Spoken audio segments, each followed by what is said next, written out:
What's up, guys? For today's guest, we've got the insanely talented artist Kat Machin joining us. Now, Kat first started her journey as an accomplished executive producer of a well-known video game franchise, Warhammer 40,000, as well as a DJ playing to massive crowds, until one day she decided to change everything, pick up a paintbrush again, and start fresh. Now she's one of the leading artists in the industry and one of the very few creating such in-depth, gorgeous paintings of the universe and our galaxy. And did I mention they glow in the dark?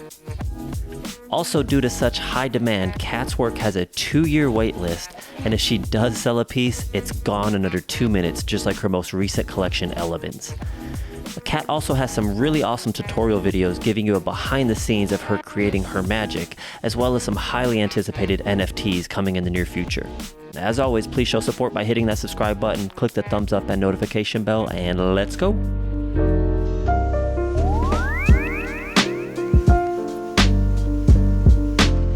Thanks for joining me, Kat. I appreciate you hopping on. I know you are super busy. I know you're working on that commission piece that you've been posting about, as well as your many other projects. But we have Catherine Machin in the house. And what's going on with you? How are things going? Yeah, I'm doing good. Obviously, as you said, I've just got a lot of work as an artist. Do you want to describe me what I do every day? What do I do in a day? I mean, whatever works for you. This is just you and me chatting, so it doesn't really matter. I'm just curious to see what's going on because I know you had that commission piece. How's that coming along? Yeah, so I have like a 2-year waiting list, or probably more actually, for commissions. But it's been kind of impacted by COVID. A lot of people, I was trapped outside of Australia for 8 or 9 months. So I wasn't next to my studio. I wasn't able to paint. Well, I was, but not on the big pieces because, you just can't fit like a piece that's like 2 meters. What's that, 6-7 feet or whatever in your bag? Not easily anyway. Right. Big bags. So I'm just like trying to crank through them. Which it's fun, it's great. So it's strange because like I've only been painting for 5 years. And I still feel like I'm very much learning what I'm doing, even though like it's weird because a lot of people talk to me as like one of the most prolific space artists in the world today, and that is just, it's a weird thought. Like I've not quite come to terms with it. I mean, you've cornered the market. You've like taken that genre and just perfected it. So I think that's probably why you're probably one of the only very few people that does that genre so well. Yeah, there are some really amazingly talented people, but I think a lot of people haven't been able to make it mainstream. Not mainstream, but they've not been able to necessarily like grow their followers, or not that it's about follower count, but it's just about like getting the message out. Because like, right. Like I'm getting into the crypto side of things, and we always talk about shilling, right? Which is like you promoting your project.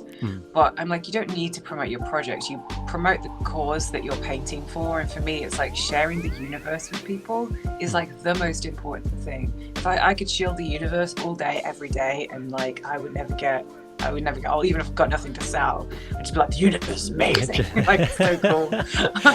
Every conversation is the universe. Space. So, yeah, yeah.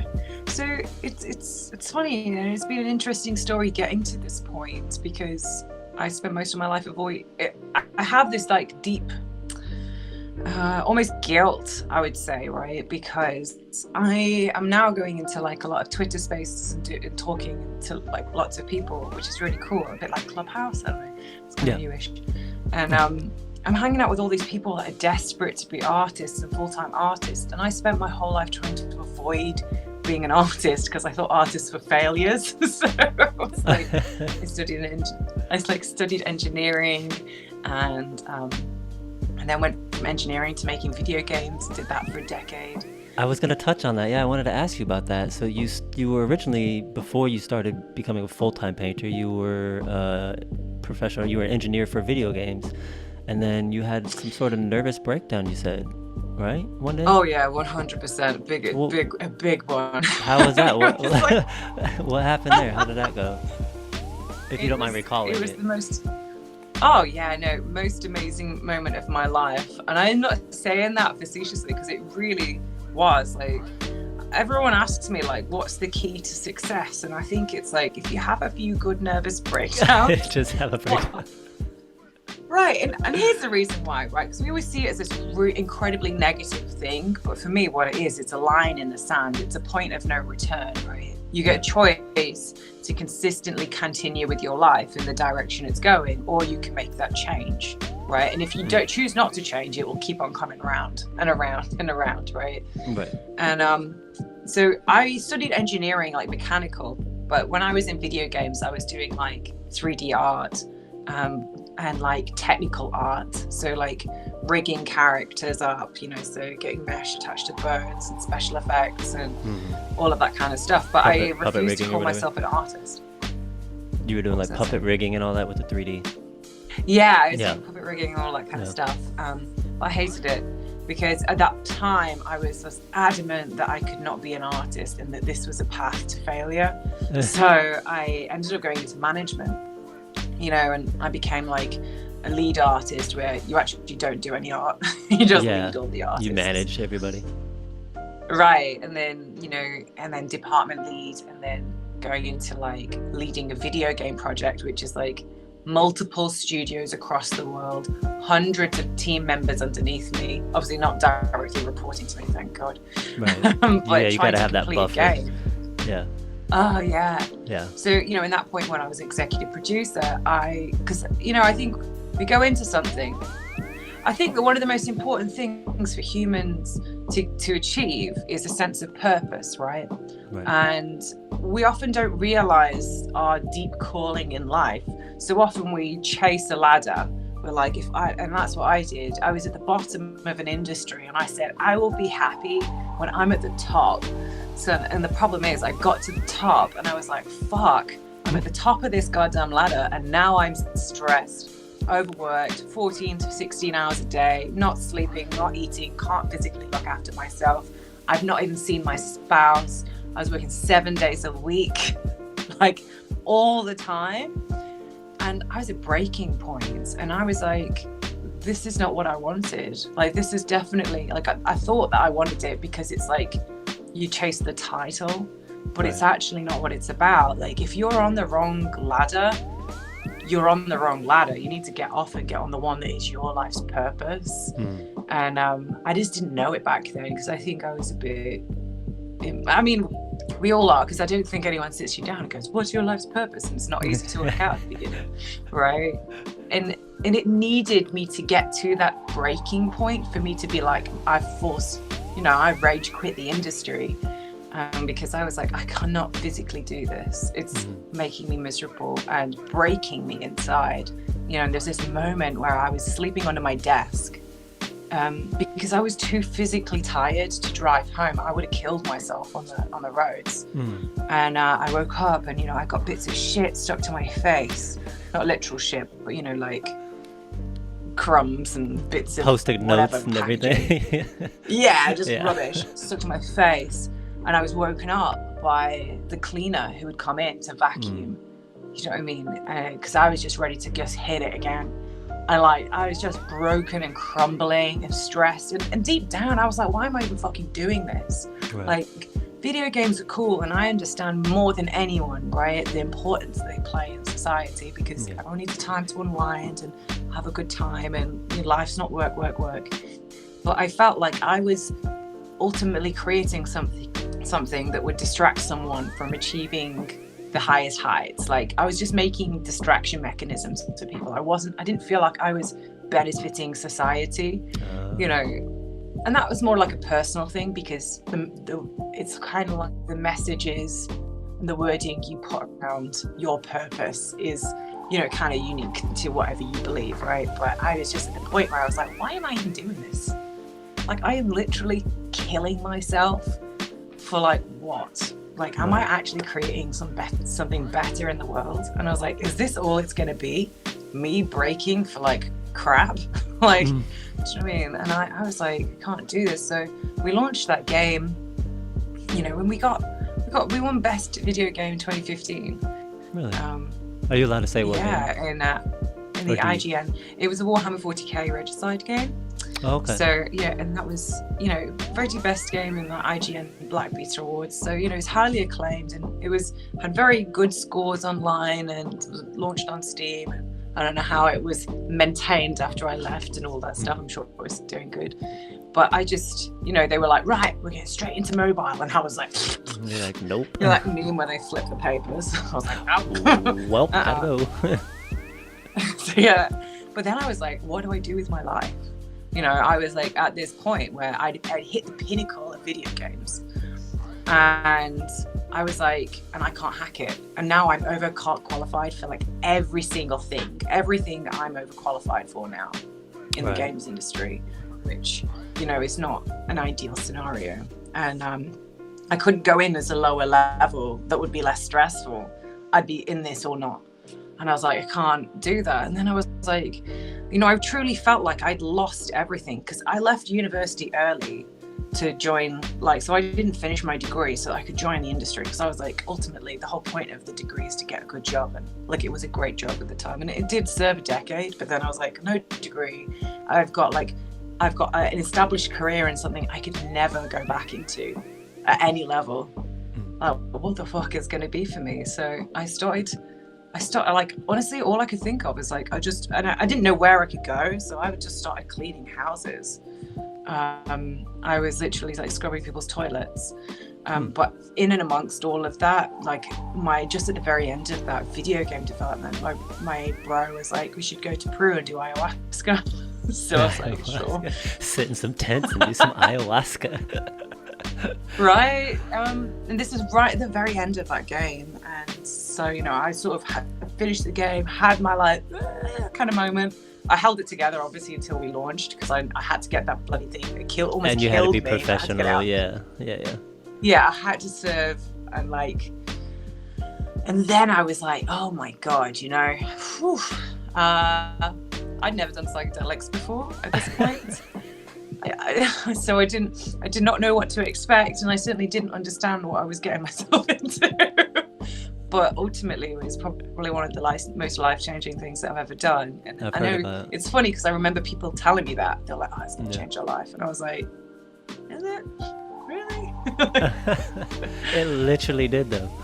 It changed your life, basically. Oh, yeah. Don't tell me that's like, did you start seeing galaxies and whatnot? Is that like... Yeah, I did. Really? So we have all your paintings and all your galaxy talent of painting the universe we owe that to ayahuasca. Right, in part, yeah, like, for sure. It's That's like, awesome. my first, my partner at the time, before I went, said, you're gonna die before I went, which is obviously the most fabulous thing to tell someone before they, like, to really believe that it was, like, deadly. And of course, like, it's got to be done in a safe setting. I did it in Peru, where it's legal. Did it in a very reputable place. It's not something that it's definitely not what I would consider, like, it's not a party thing. Like, you do it for like some serious work, right? Yeah. So I think, not recreational. So I think that going into it with that mind and understanding that. So obviously I was in a very amazing place. And the first session, I did 4 of these ceremonies. Like, obviously you're in a Maloka, and it's like, you know, it's about, I don't know, 10, 15 of you. And then there's like people looking after you, and then shamans, and you drink this tea, kind of. It's like muddy, licoricey water, which sends you literally into outer space. And that first one, all I did was like contemplate, like, am I dying? What is this? Everyone was like wailing, and like I was like, this is fucking so weird. And like the next day, you'll sit around and you have like an integration, and like people were like, yeah. This one woman really stood out to me. Her story, and she said, yeah, like I just became a dragon, and I felt so powerful and strong. And then I realized that that power has always been within me. And she went from being at the beginning of the retreat, incredibly meek and mild lady, all the way through to the end, where she was just so strong and powerful, not in an overbearing way, but just in a way that just exudes confidence.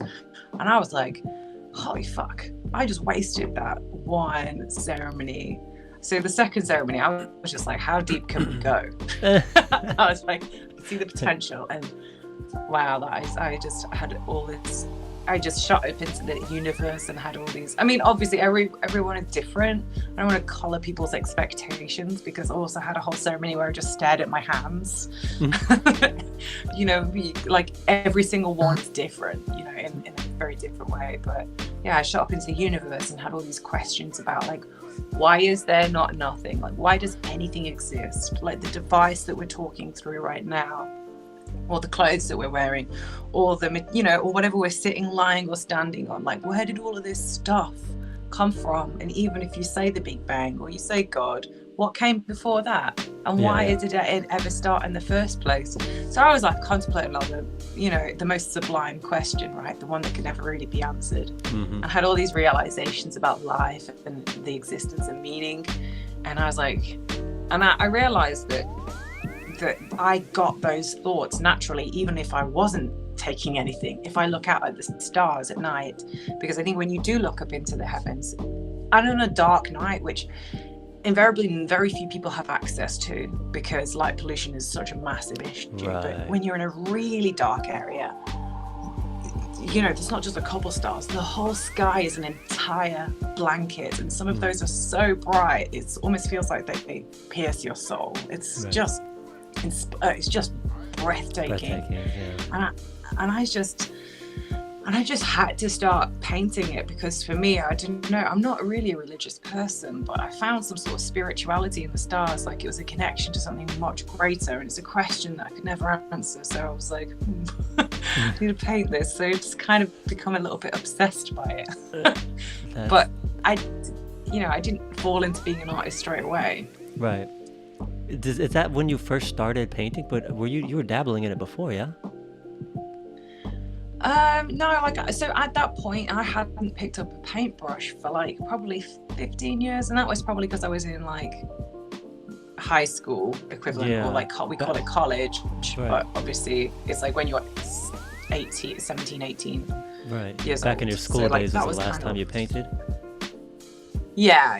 Wow. So a little bit while I was at school, and I enjoyed it, but like the reason why I never entertained it, because I really thought that you could never be a level of success.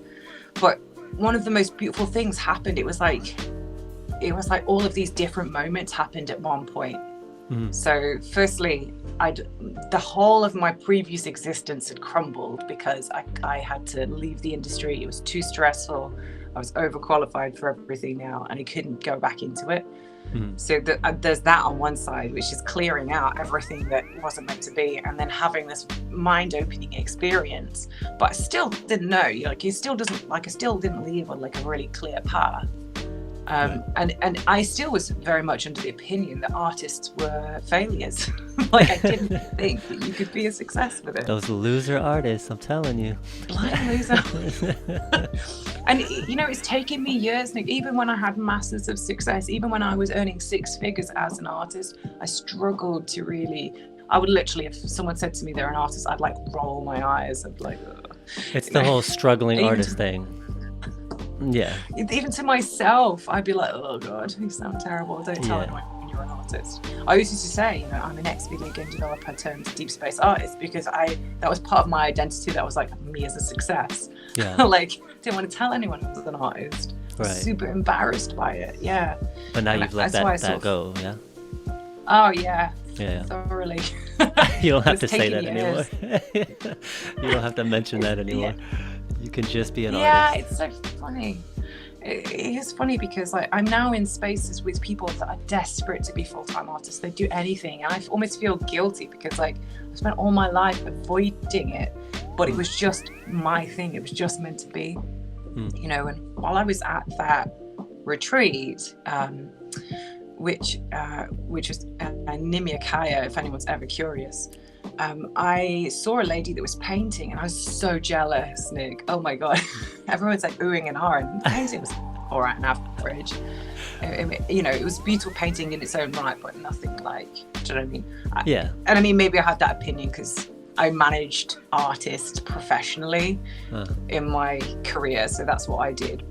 I managed whole art teams for high-end graphics. So I was a bit like, yes. But just a bit mean to admit, but I've got to be truthful, right? No, yeah, like honest, sometimes it's a bit hard to be truthful about bits that aren't as flattering about yourself. But something occurred to me, and it's occurred to me about the point of jealousy, is that jealousy isn't meant to be there to make you spiteful. Jealousy is there to make you realize that that is something that you are missing in your life. Like, when I saw that, instead of being like, oh, you know, that person's a bitch, you know, or whatever anyone would say. Stupid pig Good a bitch. I thought, actually, fuck, the reason why I'm feeling, because obviously, like, the afterglow of all of these like psychedelic experiences is that you kind of still feel like you're in the middle of it for at least a couple of months after. Yeah. So I was still very deeply introspective about all of these moments. I sat there and thought about it. I pondered on it, because jealousy is not really part of me. Like, typically speaking, like, it's not something that I spend a lot of time being, or whatever.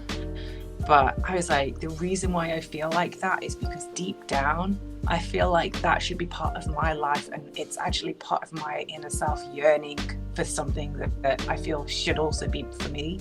And I think we also do it for anyone that we see, you know, someone that, you know, has worked out really hard at the gym, or has done all those things, or, you know, has achieved some sort of level of success. We feel jealous because we really realize that deep down we could achieve that if we wanted to put ourselves to it. So rather than being downtrodden, I just want to encourage every time anyone feels like that to be inspired, to be like, okay, all right, I get the message. This is meant to be for me.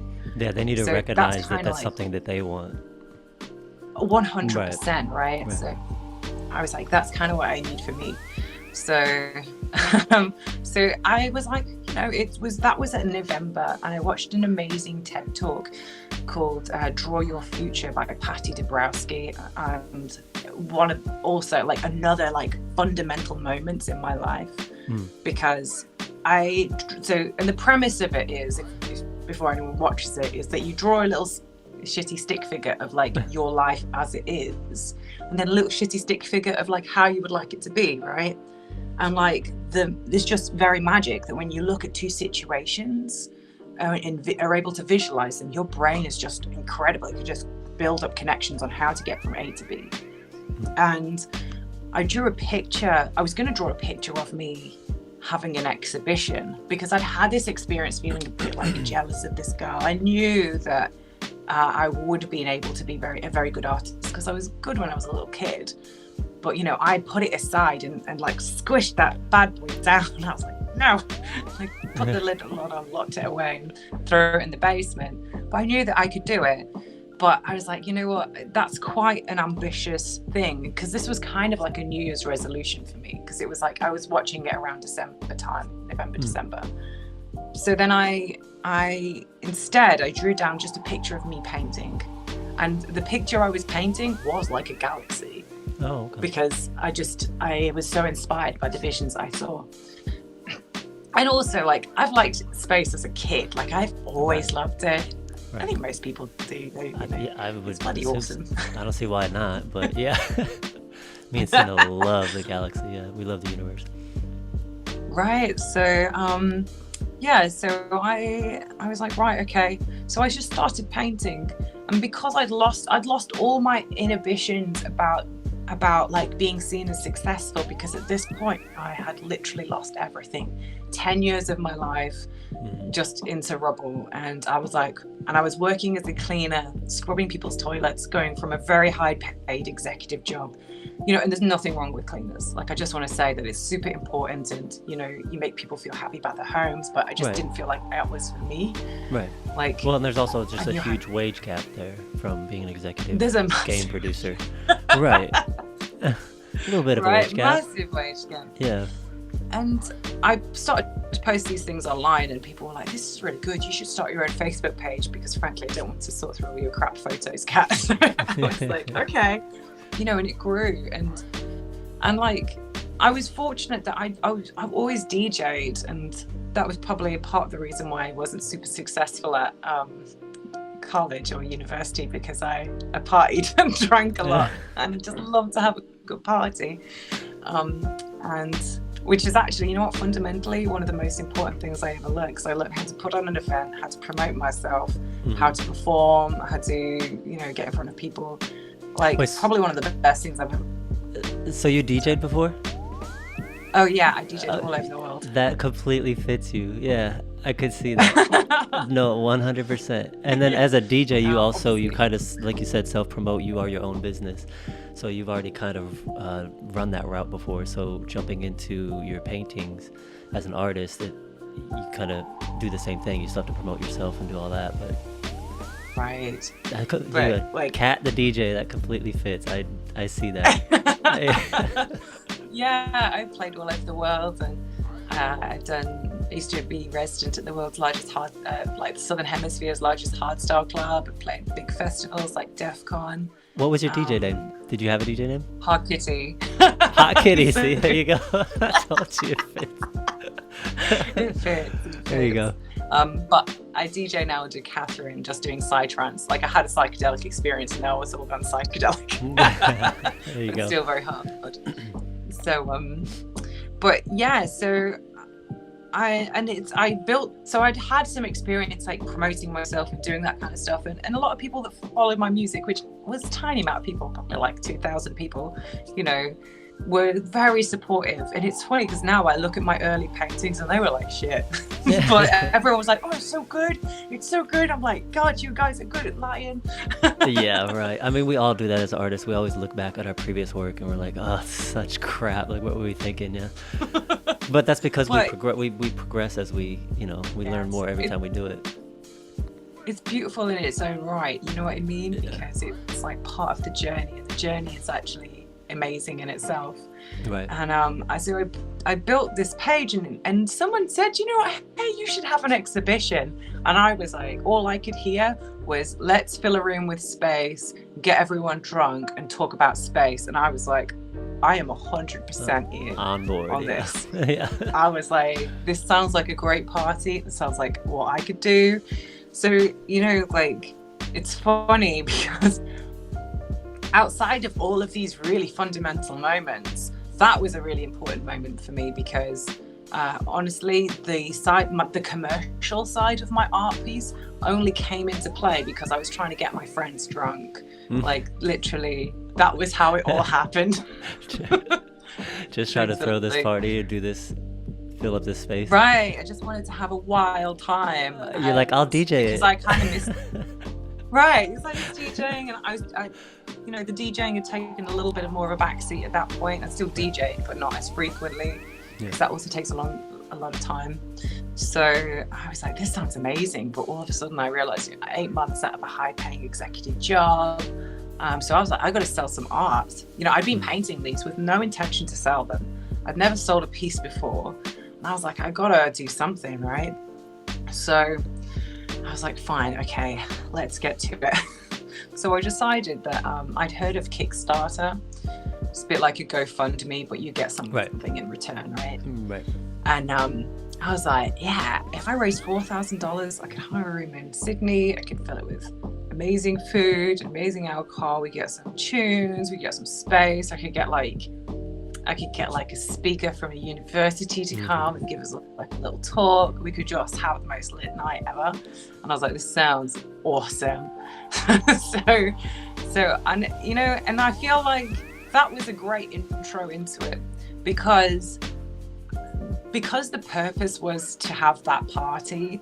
Like, the downside of me failing wasn't, because I fortunately was working full-time as a cleaner, so I was able to pay my own bills.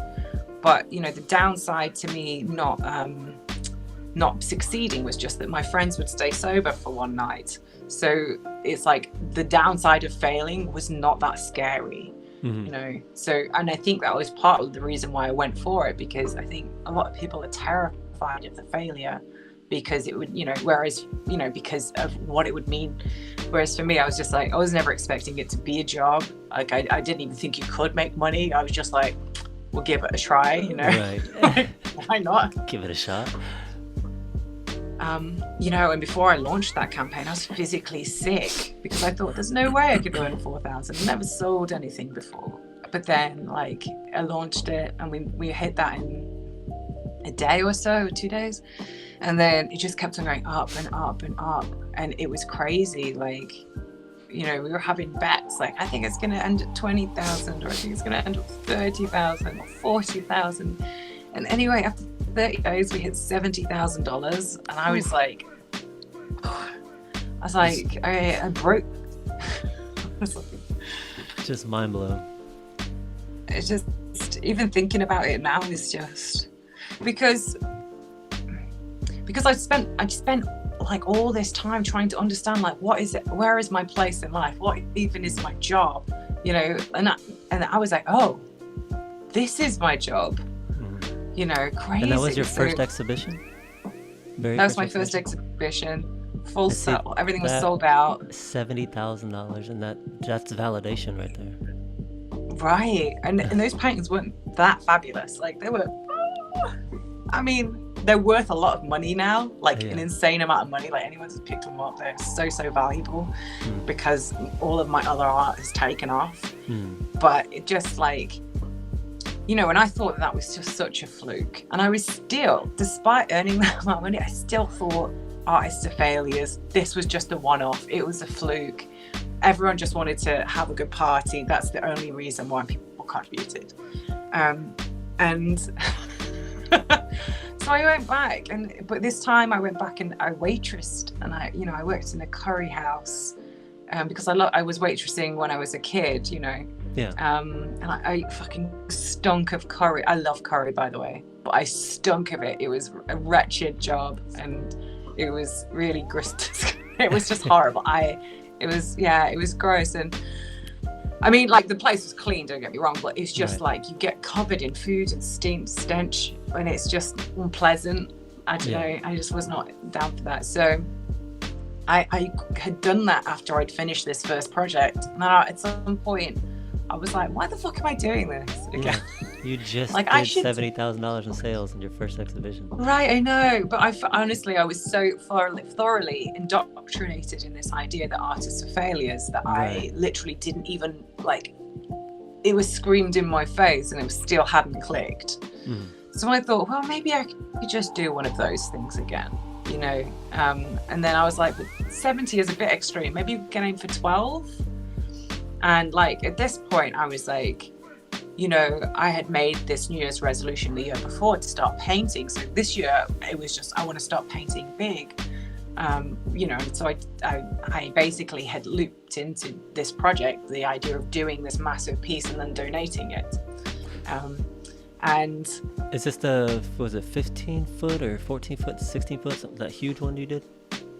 Yeah, so 4 meters, so 6.5 feet by 13 I'm doing feet. Yeah, I'm doing feet. Yeah. I forgot you're on the yeah. I do both. You do the right one. I'll stop measuring in apples and pears. Yeah, right. Apples and pears down the stairs, yeah. Yeah, so and that one, you know, again, like, I didn't think 12,000. I thought that is going to happen most likely, but I was not expecting anything out of that, and it just went viral, and it just climbed and climbed. And I remember at the point where it closed, I remember, like, I was on a live stream and I was shaking and crying because we'd earned over $250,000 of art sales, and I was just like, oh, even now it was like, okay, I've arrived, like, this is it. Right. You know, so the first validation wasn't enough, so then you got validated a second time. It's like, wake up, this is it. Wake up. Yeah. So then I was like, okay, this is me full time. Like, I'm a full-time artist. Yep. And, you know, in and amongst that, once I realized I'm a full-time artist, I was like, okay, what do I do? So, like, I do what every person does. I go to YouTube and I literally typed in, what do artists do all day? Because I had no fucking clue. I got no friends in art. What do artists do all day? What? Well, what am I supposed to do all day? Right? I didn't know. And do you know what? That was another really important moment of my life. Was it? What was the first Google answer? So there is a YouTube series called What Do Artists Do All Day? No shit.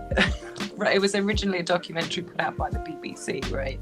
And there was a foundational moment in there, and I should go back and watch it. So a lady called Tracy Emin, who's one of the most prolific YBAs, young British artists. And she basically in this documentary series, basically there was a point where she was standing outside this building, right, and she looked down the barrel of the camera, and I probably got the words a little bit wrong, but it's something along to this. She said, to the extent of this, right? It's just like, most people think that all artists do is paint all day, but I'm here in front of my East London studio, and it is 5 stories. I've got one for accountancy and legal, one for like reproduction and printing. I've got one for international sales and events. I've got one for packing, shipping, and logistics, and then I have my studio. And the fucking penny dropped. I was like, holy shit, this is an artist who's got a team of 20 to 50, depending on like if she's running events. She's exhibiting all over the world. She's running a full fucking business. And she's an absolute badass. And I was like, that's fucking it. Yeah. That's it. I was like, it just gives me goosebumps right now, just thinking. Because of the business aspect of it? I love the business aspect. Or because of how professional it is? Is that what the aha moment was? It wasn't just like for me, it was painting. For me, it was just like realizing that it could be, it could lead to like massive success, and it's not just necessarily you and your own painting in a spare room, right? You could take it to a small, not that there's anything wrong with that, right? No. But if you wanted, you could take it from the smallest pieces up to the highest highs. Like, you get to choose, but those parallel, like those bits exist, right? And for me, that was like the first time I'd ever seen the behind the scenes of an actually successful artist. Because on the front of it, it's like on the front of it, for me, people don't realize I have a whole team. Right. I have someone that does customer support and logistics and shipping, and a team manager, and someone that does like social media, and someone that does PR, and like all of these other different roles, like community management and moderation, and like God knows what else we've got going on. So like, people don't necessarily see that because it doesn't necessarily need to be visible. But no, they see the finished product. You see the finished product, right? And I think often people go like, "How the heck do you get so much done?" And I'm like, "Well, it's because I'm not doing it." A whole bunch of people, yeah. So did that help? Right. When you saw her do that and break it down with her stories, every level has a different aspect of the business. Did that help, I guess, legitimize it for you then? Yeah, for sure. Yeah. Because and it's funny. I've been trying to understand like why I was so determined to be successul. And like when I was a little kid, so my brother and sister are 8 and 10 years older than me respectively. And so when I was little, they were at the age where they would always ask my parents for money, which is not a big deal. That's kind of what kids do. They want to go and buy something or buy a game or go out or go to the cinemas. But my parents would always complain to me that they would always ask for money, right? And in hindsight, they probably didn't care that much. It's just that they were like, to me. But as a kid, I'd made this decision. I kind of saw that it was kind of upsetting to them, that they had this high regard on money, and my siblings didn't. Not to say that was a bad thing. They were kids. Do you know what I mean? Right. That's what kids do, right? Right. No shade at all. But I remember thinking, I never want to be like that. I must be self-sufficient, because I never want to put people through, or my family through, the stress of having to like give handouts, to me. I didn't want to be that person, because I didn't want to be a burden. And that's kind of what I saw it as. Right. It probably wasn't that, but that's kind of what my little brain had worked out. So like all of this insane drive to be successful was just because I didn't want to necessarily be a burden on someone. I could see it was upsetting people. So I was like, if I'm going to do this, I'm going to go all out. So that's kind of, I guess, why I ended up taking this diverse path of avoiding being an artist, and then eventually falling into it. But yeah, the thing is though, is that it doesn't, and I heard Steve Jobs say this in a statement before, and it was like, looking back, all the dots align and they connect, but looking forward, it doesn't make sense. And it's like, it didn't make sense that I went to university but didn't complete because I was a DJ. It didn't at the time. It didn't make sense that I was like killing myself at a video games job. But looking back, what I did learn was I learned how to like promote myself and hold events and be able to hold my own, and learn how to create excitement and enthusiasm. You know, I learned how to launch a product, how to organize huge teams, how to mobilize people, both on art and code and tech and PR and advertising, all in one big movement. I learned how to, like make things work. You know what I mean? Right.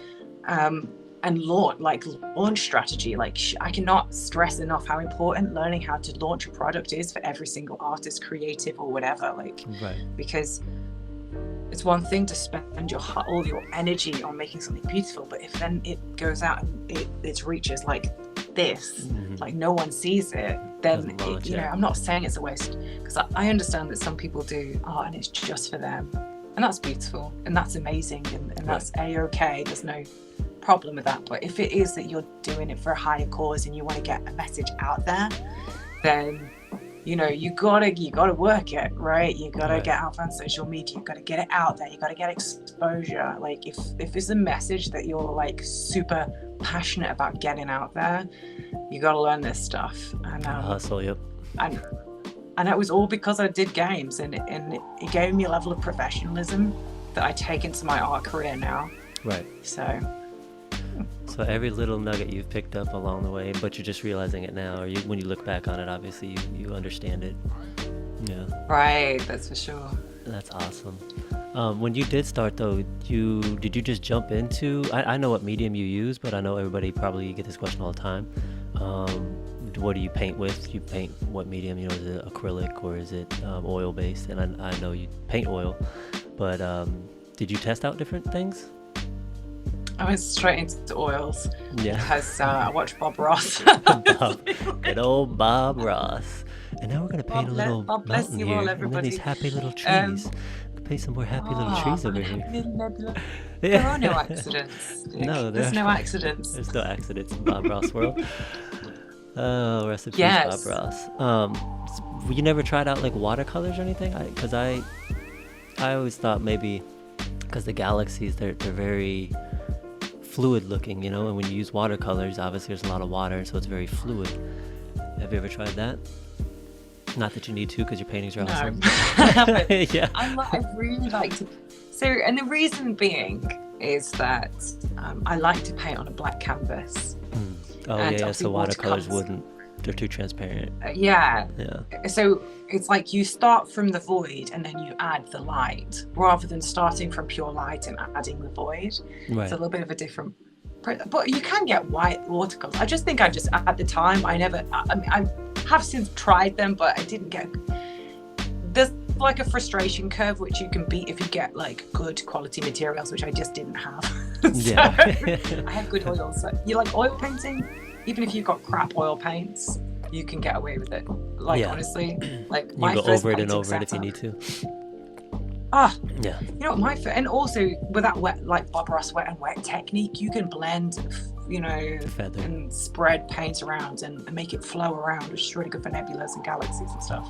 Right. But my first painting setup was like probably less than $15. No, like I would say that it was like $8 for like a set of like all the different colors of tubes of paint. It was like $1 for a plastic sheet, some literally like brushes that you would paint a house with that were like probably 50 cents each. The bristles like come out into the paint. Right. As you're doing it. You gotta sit there and pick them out. Like, oh yeah, you know what, now I'm using tubes of paint that are like hundreds of dollars. Yeah. And the canvases alone are like thousands of dollars, just a blank canvas. Yeah. But here's the thing, you don't have to start there. I think like you can like I would say, if you're going to spend money on good brushes. But I would always recommend to not get animal fur brushes, because it's just very unethical. Yeah.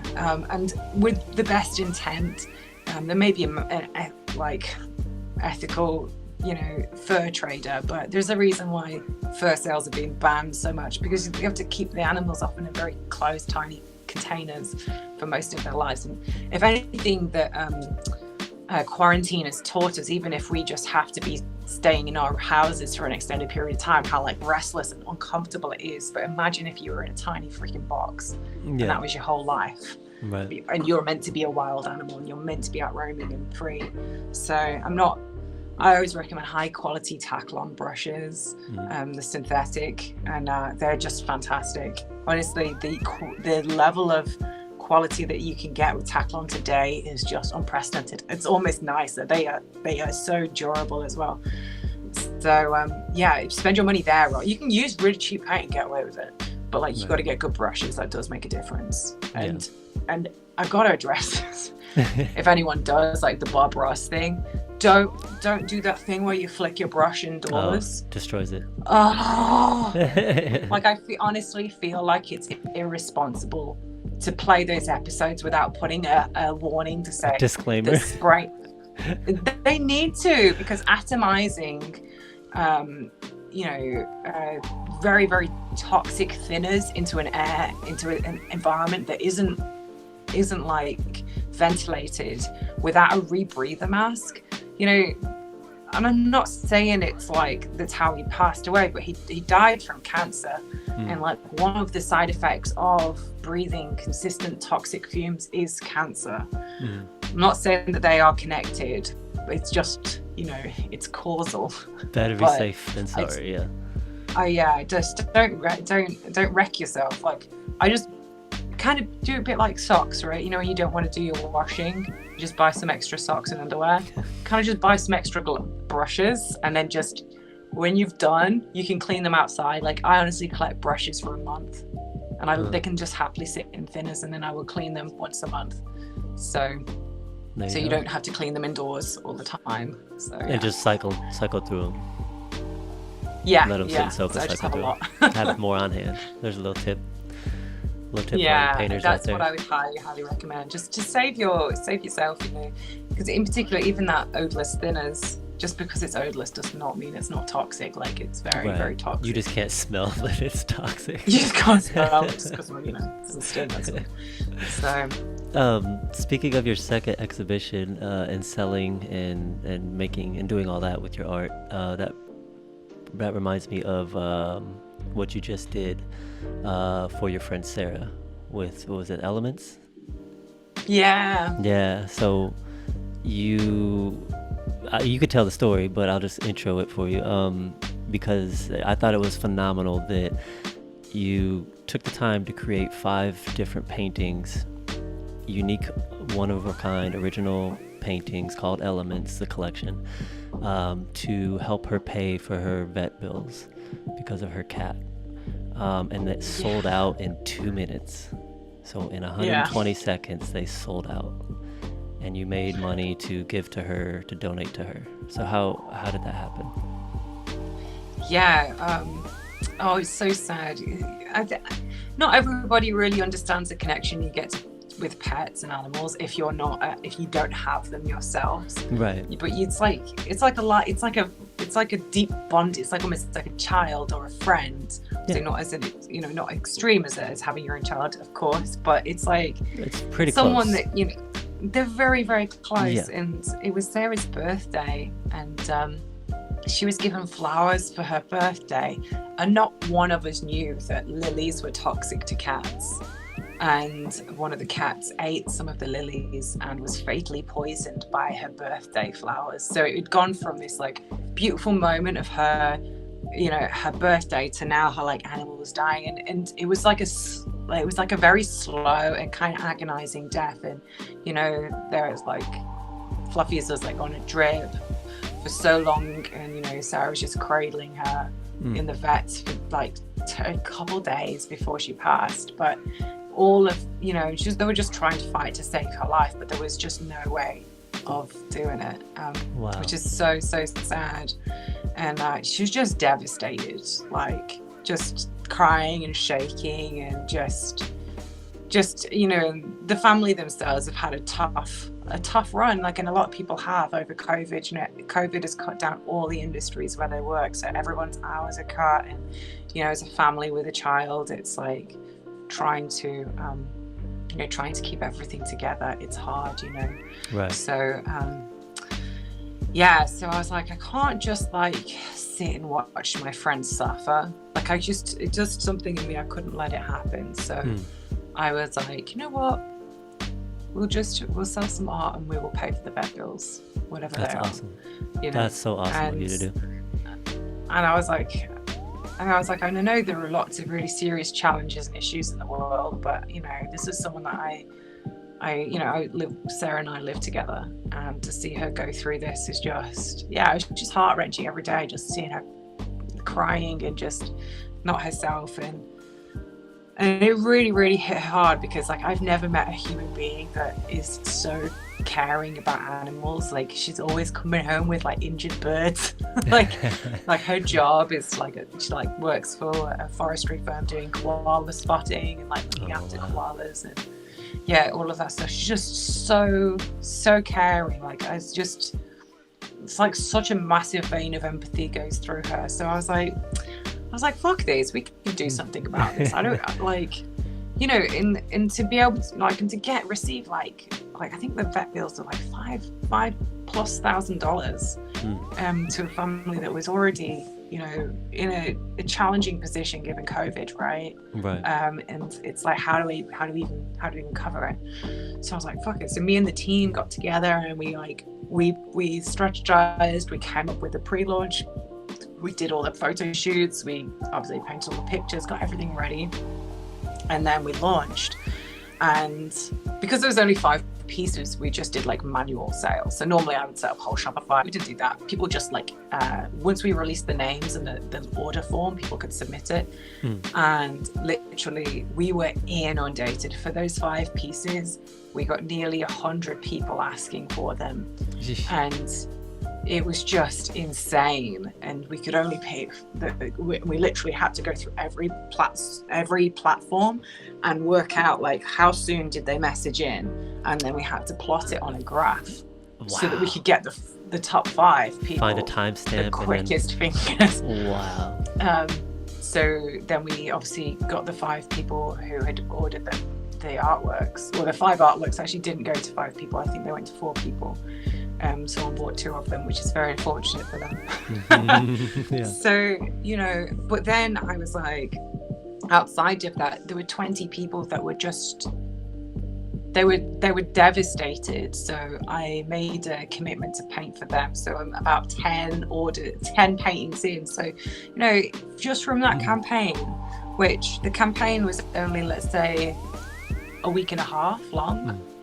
You know, we'd raised effectively $7,000 for charity and $30,000 just to, which, you know, like obviously you have to pay the team and make sure that all of their wages are covered. You gotta run the business. And gotta pay the light bills, honey, you know. Yeah. But that's awesome that it helped out with Sarah's vet bills and everything else going on with her. Yeah, and you know, just prior to that, I had done a project with Sophia Gadnasser, who is an amazing astrophysicist, cosmologist. She studies dark matter halos and how they collapse into black holes. And this is one of the challenges with people that are studying their PhD or completing their PhDs, is that, you know, you have to do a lot of teaching support in order to earn money, because the actual study part of it, the actual writing of these papers, is a full-time job. And then on top of that, you still have to pay your bills, you still have to live, you still have to eat, you still have to pay rent. That isn't covered. You know, so people receive grants, but on this particular one, Sophia hadn't, like they had, because, and I think again, it was like maybe a COVID related thing, but she wasn't granted part of the thing that she had been usually, which means that she would have had to done like twice the amount of teaching, which means like 2 literal full-time jobs. You know, she'd been in a challenging position in her own personal life, which had caused her to fall behind a little bit on what was going on. And I was like, I saw her tweets come up online, and I was like, I can do something about this. Like I'm watching my friends suffer. Like I can resolve this. So I was like, you know what we can do is, you know, I can get her to, you know, I can work with her. So we took her science and my artistic skills to visualize what she was doing in her paper, and we made them into prints, and we launched this massive campaign over the course of 2 weeks. From like go to launch was like 2 weeks, which is crazy. I was working crazy hours again, but at least, you know what, it was in something that I cared about. Yeah. And we raised way more, like 300% more than her grant was required to be. Wow. And we got all that money to her and helping her, and also it was a way to visualize the work and get into people's hands. So she got all these followers and supporters that have always wanted some way in which to do it, but Sophia didn't want to like ask for donations. She wanted to give value, and this was like such a good way to give value. So like all these people got beautiful artwork in their homes that represents this great, you know, like how often can you get artwork of a black hole that's being formed by dark matter? Right. You know what I mean? Never. So like it was such a unique moment in time to be able to do that. And to take her and her numbers and her formulas and everything, and then actually visualize it. That helps people so much. Because I remember when I was growing up, I'm a visual person. I can read a lot of numbers and I can digest it, but I prefer visual because I'm an artist, which I think a lot of artists are similar. But I remember specifically the moment when I was growing up, and I remember the galaxy, just hearing the galaxy. And I used to think the galaxy, universe, same thing. Galaxy, universe, it's all the same. And I remember there was a specific video, I don't know if it was National Geographic or what it was, Nat Geo, but I remember them breaking it down in a video where it started like from the human size, and it just slowly zoomed out, and it zoomed out to our countries, our states, our oceans, zoomed out to our planet, and zoomed out all the way out to our sun, to our solar, and then it zoomed out to our galaxy, and then it kept zooming out to show multiple galaxies inside our universe. And I was just mind blown by that, because you can't really, somebody could tell you how big it is, but it helps when you can visualize it. So I could see taking her numbers and all her formulas of black holes and everything, and then I wouldn't really be able to fathom it until I looked at your painting, and then I'd be able to understand it better, you know. So that definitely helps people. Yeah, you know, and the funny thing is, I just Googled it. 1923 was the moment when we realized in human history that there was more than one galaxy. Up until that point, we thought everything was in the same galaxy. Was in just one little galaxy, yeah. And that's when we discovered Andromeda. Yeah. And we looked at it and we realized that was its own galaxy, and there was more. So up until that point, this Milky Way was all there was. Right. And I think the 60s or something, 67 or something, that they finally, like they had an estimate of, I think, 1 million to 2 trillion galaxies or something like that. But then they finally, I think in the 60s or something, found out that our galaxy is one of 100 billion galaxies. And our galaxy is 100,000 light years apart, like it's spread apart. That's just, I can't even fathom it half the time. Yeah, like, so 1995, right, is when they did this Hubble Deep Field. They took the darkest patch of the sky, which they thought had nothing in it, and they just exposed it, 342 exposures.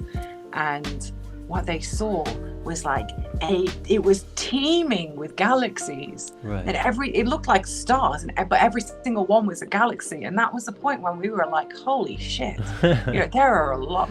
Like, I think, if I remember correctly, if you held a book at arm's length and that you saw a full stop, that was the size of the patch of sky that they were looking at. So if you hold a book, right, and there was a full stop on that book, that would be the size of the patch of sky that they were observing in that deep field. And that's just one tiny, but book, it was size of a book. Yeah. Right. Yeah, the full stop, obviously, not the whole book. No, but just, that's so amazing that much stuff was in that little bitty spot. Yeah. That's amazing. So with and that, what were you gonna say? and that, not just that spot, but every tiny little Right. spot. Now just move that spot around, and there's a whole bunch more. I don't think our brains can really fathom the whole. It's like time, like infinite. Like you can't really fathom infinite time. Our brains just can't compute that. Right. But that's why the visuals help, but I don't think we still fully get there. You know, that's what's crazy about it. That's so crazy. I just like to get a bit existential after a bit, just be like, this place is crazy and amazing. Yeah. Speaking of that, with all the galaxies and everything, that brings me to aliens. So we're obviously one little bitty species of animals and plants and humans on one little bitty planet. Do you think there's aliens out there? Oh, absolutely. Yeah, of course. Yeah, I think that they are. But the question is, are they ever able to get to us in order to communicate? Or will they even exist in the same? Because if you think about how far you must travel, so if you were going the speed of light, which is very fast, you would have to travel for 80 years plus to get to just the top and the bottom edge, or even maybe even more. I'm sure someone will correct me, but just to get, like, so if you were in a universe that was a flat disk, just to get to the top or the bottom of the plate, not even to get to the edges. Yeah. You know, if you imagine the dinner plate to be like a galaxy and you put a quarter on it, if you imagine that the radio wave signals that we've been pumping out since World War I, right, would have only reached that quarter. Right. Like, there are edges of our galaxy that don't know that we exist in our own little galaxy inside of this huge universe of multiple galaxies. Right. So, you know, and that doesn't even count for like the gap between galaxies. Like, it's freaking massive, and I don't think people understand how big it is. No. And bear in mind, those radio waves are traveling at the speed of light. Right. Right. Totally nuts. Yeah. So if you think of it that way, it's like, okay, this is so the chances, and like, one of the things that I'm always fascinated is like, what is consciousness and how is it, at what point does consciousness appear? And I was obviously listening to a talk about this yesterday, like the Isaac Asimov memorial talks. They hold them in New York every year, I believe. And I was listening to one, and they were talking about the fact that, you know, one belief is that this concept of panpsychism, right, which is like everything in the universe has a degree of consciousness. It's just, you know, a human might be more than a dog might be more than a mouse might be more than, let's say, a beetle might be more than an amoeba might be more than a fungus might be more than a rock, but it's always not zero. It's always almost zero. Do you know what I mean? Right. So so I would suspect that and that because of that, like, it's not like, you know, consciousness isn't like specifically unique, but maybe the degree of consciousness that we have here is unique in the sense of we don't know any, like, we are, for all intents and purposes, the most phenomenal things that have ever existed or will ever exist. We don't know. Right. But if consciousness is an inherent property of the universe, in the same way that electromagnetism is an inherent property of the Earth, I'm sure someone will correct me. So hopefully someone will. And comments are going to be just blowing up. You put it wrong. Actually, probably. But if it is an inherent property of the universe, then I would suspect that there might be, you know, and it's not impossible to consider that, you know, chains of atoms might have formed to create the building blocks of life somewhere else. Would it be humanoid? Would it be an advanced civilization? Would it have light speed travel? I don't know. Right. The idea of there being aliens and not aliens is both, like, terrifying. If there's not aliens, that's also terrifying. If there are aliens, also kind of terrifying. So. And it's hard to believe that we would be the height of consciousness. Like we're the cap, we're the top. Well, we certainly can say that we are the height that we know of. Yeah, exactly. I mean, that's all we know. That's probably where That's I would why. go. Yeah. But Well, it I makes love no the sense idea of- for, if you think about our planet in this small little galaxy inside this huge universe of multiple galaxies, if you think of the human consciousness being an Earth, it's so tiny compared to the whole galaxy and the whole universe and the multiple galaxies. So there's got to be, mathematically, it seems like there should be a higher consciousness. Yeah, and the question is, well, why haven't they got in touch with us? And my thing is like, well, maybe they're just too far away, or Yeah. maybe they grew and died. Like, because like we are definitely trying to fast track our own way to extinction with looking after our own bloody planet. Oh, yeah, So right. right. So maybe there has been, but they all killed themselves, or through wars or ecological disasters, and not to be doom and gloom, but the Earth has had cataclysmic events that have wiped out nearly all of Living conscious life, creatures. I Yeah. suppose. Yeah. All living creatures. There are, you can dig back in ice cores and see where there was mass extinctions because we were hit by a massive comet, meteorite, whatever it's called. And that's not impossible, because a lot of these things we can't see in space because they're very dark. So we only get to see them when they've got like eyes or something that's reflective. But if there's nothing reflective, we're looking for a black object against a black background, which is obviously a little difficult. That brings me to kind of space travel, because I don't know if you recently saw in the news. So there's a little company that you may or may not have done a painting for, because there's an NDA, so we won't talk about it. But in the news recently, on a whole different subject, SpaceX just launched some people into the orbit. Did you see that? Really?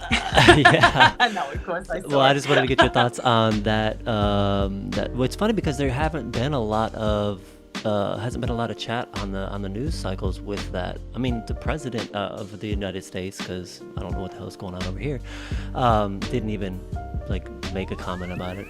And it was the first time normal citizens have gone into orbit, and it's not a headline. The story behind it was so beautiful. Like, I just watched the documentary for it on Netflix, which I highly recommend watching. No one's watched it. What's it called? But they've got just like, I think one lady who was a survivor of childhood bone cancer and had a prosthetic limb, I believe. Yeah. Although I didn't know, I wasn't sure. Yeah, and like just every day, Dr. Shine Proctor, who is a space artist, and like all of these just people from every walk of life. A guy that was just a dad. He went into a competition because they were trying to raise money for St. Jude's Cancer Hospital. Mm-hmm. And being able to do all of these events together is just amazing. But if you think about it, like how normalized rocket flights have become, and soon I suspect with humans on them too. There was a point in time when rocket going up was crazy. Now it's every other day, and you could be watching a rocket launch while sitting on a toilet on a Boeing 747 flying through the air, watching it, because it's just so normal. And the way that technology has evolved is just it's just normal that you could stream these things on social media, which if you think about it, the technology to even create that is just mind-blowing. Yeah. Before you used to have to hop in the station wagon and drive all the way to Florida or Texas when NASA was launching here in the States. I think you were talking about Countdown on Netflix. That's the documentary for the SpaceX launch, Countdown. Right. It's a great documentary, and I recommend everyone watch it, because I think also it gives hope for the future, and I do agree on that. I've just got to calculate this. So minus. What are you calculating? All right, okay. So this is going to blow your mind because it blew my mind. Yeah. So 118 years ago, not that long ago, that was when we first got that was the first time the Wright brothers took off in their plane. Right. 118 years ago. Not very long ago. Yep. Like that was somebody's grandparent ago. Right? Yeah. There's probably the oldest person in the world might be just still alive, but they were alive at a point where air flight travel was considered like unnatural. Like the Wright brothers' father was a pastor who said you will go to hell for flying because it is not, it's unnatural. Like it didn't exist. So in 108, like the rate, like often sometimes we feel like we're not moving forward that fast, but the rate of progression is astonishing. Right. Like not just to have commercial flights and all of this stuff all over the world, but then on top of that, to take it to like, reusable rocketry, and then, being able to do regular, just 118 years, there was no flights. And like now you can stream a flight. Just on your phone and watch a reusable rocket. And we have a rover on Mars. We have like a thing on, we have an object we created on another planet. Right, just absolutely incredible. So 118 years, that like December 17, 1903 was when that first flight took off. That's crazy, yeah. So I mean, what you think about that? That's how far we've come. Speaking of Mars, would you ever go to Mars if they had pods there and stuff and they were colonizing Mars? If I could come back, I think it's a one-way trip. I think if it's a one-way trip, pretty sure no. I don't know if I would want to. Personally, maybe if I was like old and ready to die. Yeah. But you could be the first. You could be the first person to paint something on Mars. Maybe the first artist to paint on Mars. I'll get someone to send me some pictures and I'll paint those instead. There you go. Yeah. Have you ever painted a meteor or a asteroid? Pardon? Have you ever painted a meteor or an asteroid? Have you ever found like a cool picture? I have. Yeah. Yeah? One of my earlier paintings. I have to go back through your portfolio and check it out. It's awesome. Yeah. You got a bit of a scroll down there. Actually, if you scroll down enough on my Instagram, you get all the way back into my life where I was DJing and being on the screen doing that sort of stuff. So I left it all there just for a bit of fun. But yeah, I don't know. So I understand the importance of becoming multiplanetary. I just don't feel comfortable with never being able to see the beautiful things on Earth that I value so much. Like half of me is like, yeah, I would love to take a trip around the moon and I would like to go on a rocket and I would love to do all that stuff. Right. But I think the idea of never being able to come back in and just be like by a river or see a sunset over an ocean or those kind of things, I think I would deeply yearn for. But I know that that's not everybody. And I know that there is actually a lot of people that are like, heck yeah, I would go, because they want to be on the frontier. And you know what?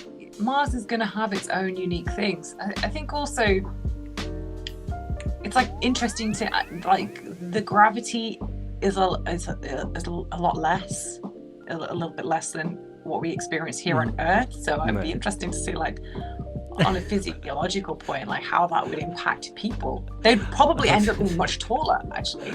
I was gonna say you're gonna try to see how far you could jump. Yeah, I thought that's where you're going with that. I would watch the Olympics.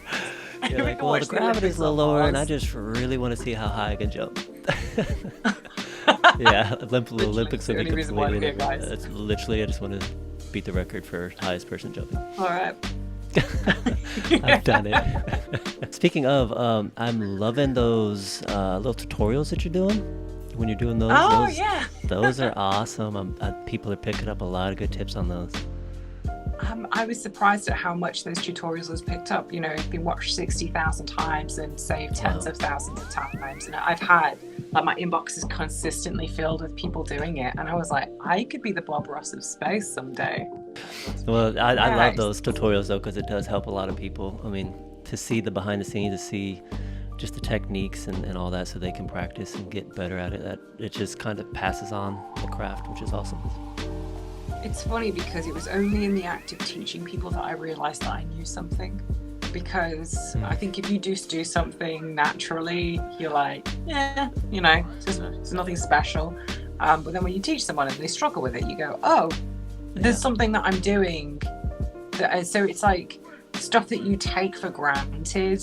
So being able to teach people, I've realized that it's a firm that I understand what I'm doing, because I honestly, most of the time, think like, when people have asked me to teach them, I'm like, I don't know how to teach you, because I still don't know what the heck I'm doing. Right. Like, I'm still in struggle street myself. Right. So. Well, and especially if you have like a specific thing that's not going right in the project, you just intuitively know how to get it fixed or get it to where you want it to be. But when you're teaching somebody, it's different. Well, yeah, kind of. I mean, it's kind of a what is it, like you play around with it, play until you get it right. Right. But I think, like, well, this is an important thing to talk about, right, for all artists, is that, and I say it often, but it could do with saying again, is that it looks like shit until it looks good, right? Right. Right. And then, but the point at which it looks good is quite close to the end. So you have to sort of wade through a point where your artwork looks like, okay, right, and then it's done. Do you know what I mean? But you have to wade through that bit, and I think that a lot of people, one thing I get is people go, I can't draw a stick figure, right? Do you mean that's the predominant response to like people seeing the stuff? I'm like, yeah, but like the stick figure is still how you start a drawing of a person. Right. But then you just go on, you add layers, right? Over it. You add the muscle structures, the clothes, all the other things, right? So it's like what you're drawing is meant to look like crap until you keep on, and you're meant to just keep on working it until you get to a point where it's good. Right. That's what people think that when they see comic book artists too, like you said, the stick figures, that's how they start. They literally start with the stick figure. Right. And then you put the blocks and the triangles and the circles and get like, you block it out basically. And then you start adding the muscle tone and definition, and then you slowly start to create the human figure. Same thing with like sculpting. Sculpting, you start with a block of clay and you just literally chunk and block out your huge blocks, and then you slowly start to add the details. Yeah.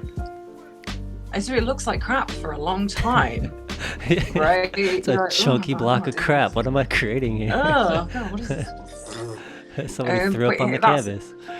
Right? I've never thought about it being like working on with clay, but that's the perfect analogy. Because at some point, like, people often stop and go, I can't do art, or I'm not able to do art because all I've got is this chunky bit of crap and I don't know where to go from here. But that is actually the first stage. Right. You're just meant to keep on working at it. Yep. That's all, you know. Yep. Well, keep doing those tutorials, because I'm sure people are getting a lot out of them. I'm loving seeing them. I know people are liking them, so keep doing those. Those are awesome. And keep up with your paintings. I mean, everybody, if you guys are not following Kat, which obviously everybody is already, but if you're not, and you should be, all her social media is her name. So it's Catherine Machin, so CATHRIN. MACHIN, and that's on all social media platforms, so Instagram, Twitter, Facebooks, all of those, and then your website is Kat Machin, right? Yeah, but there's almost nothing on there.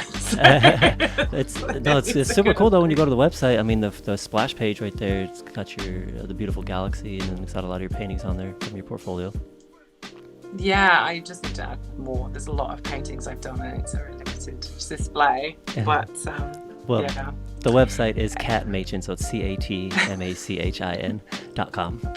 So check that out. Thanks, Nick. And if you're not following Kat, do it now. But I'm sure that everybody do it. And all the links are going to be down below on YouTube. And if you're listening to this on the podcast, I just said it for you. So there you go. Kat, I truly appreciate you hopping on. Thank you very, very much for taking the time out.